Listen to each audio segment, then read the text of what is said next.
Aloha, this is vlog number 2, Gpoker hand history with your mate, Shaun Suller.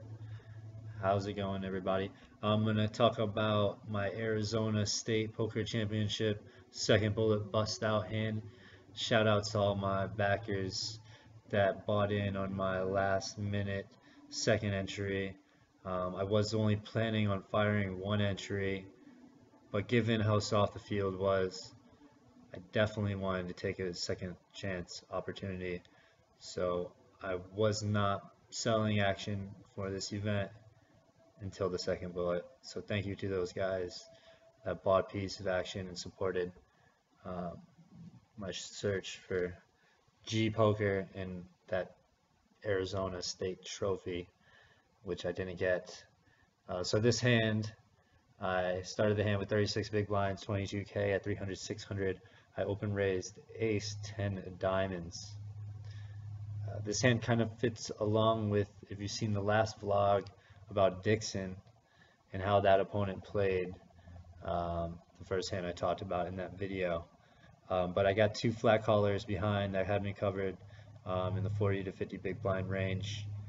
They flat called my open raise. The three better, a player that I played with in the sit and go the prior to the main event starting, he went ahead and three bet in this hand to 5,800. So I open raise for a min raise of 1,200, two flat calls, three better, three bets 5,800. The small blind, there's this kid. He is West African. He's from West Africa. He was wearing a flamboyantly colored sweatshirt, Charlotte Hornets hat, Versace shades, just Hollywooding in hands.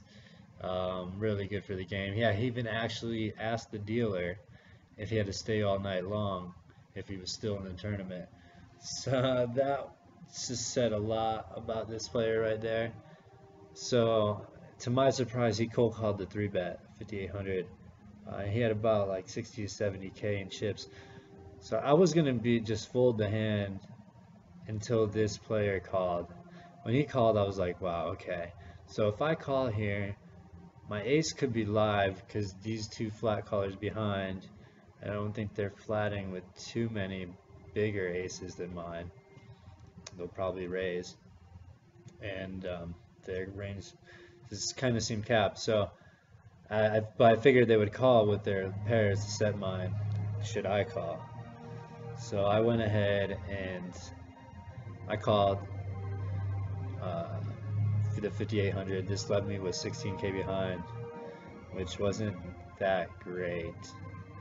But the pot, what happened was the two callers did call, so now it's like a 30K pot going into the flop.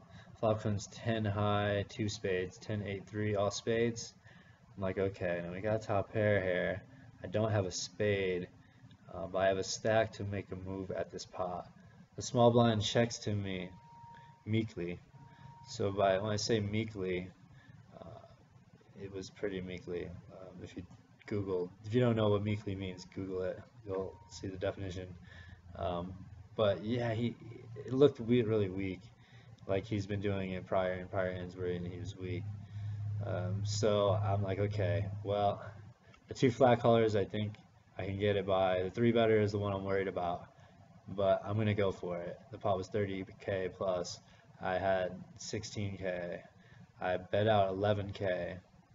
Um, leaving myself with 5K behind. Fold, fold, button. Okay, I'm sweating it. I'm sweating it. Fold. Oh, sweet. I'm getting this through. Small blind in the tank, in the tank, in the tank, in the tank. He calls. Okay, okay. This is going to be interesting. I have 5K behind now and some change. He checks the jack of diamonds on the turn. Uh, I just went all in, which in hindsight I believe is a mistake. I should have probably just checked it back. I went to the river. He probably checks the river, and then I check it back. So, and I saved myself with that 5K. So I think that was better. I just tossed it in all in, and he called. And then he waits for me to table my hand. I table my hand. He slow rolls the queens. But he was such a new opponent that he didn't even know what a slow roll was. So even though I was slow rolled, and it stung a little bit seeing him table queens. He tabled queens. So he kind of got me on that one. And he didn't even have a spade too, so which is more surprising. He still called. Um, but the pot was big, so I guess I didn't. I should have realized how strong the small blind was, um, but it was a proud effort. I went for it and got my hand caught in the cookie jar. I just should have moved on to another hand and passed on that spot.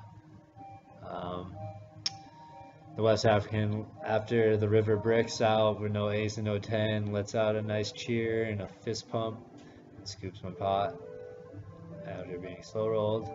The cheer felt a little bit good. I tweeted a funny little tweet on my at Shaun S808 Twitter that was kind of funny, and yeah, it was fun. I got slow rolled twice in Arizona, so I think comment in on this hand and what you think about these opponents flatting queens in raised pots. Dixon did that to me with queens. He flat, I raised, he called. This opponent just cold called the 3-bet out of the small blind in a multi-way pot, which I was eliminating kind of that from his range. I figured he would raise it there and with that many people in, but what do you guys think about that spot with queens? Chime in. Thank you for watching.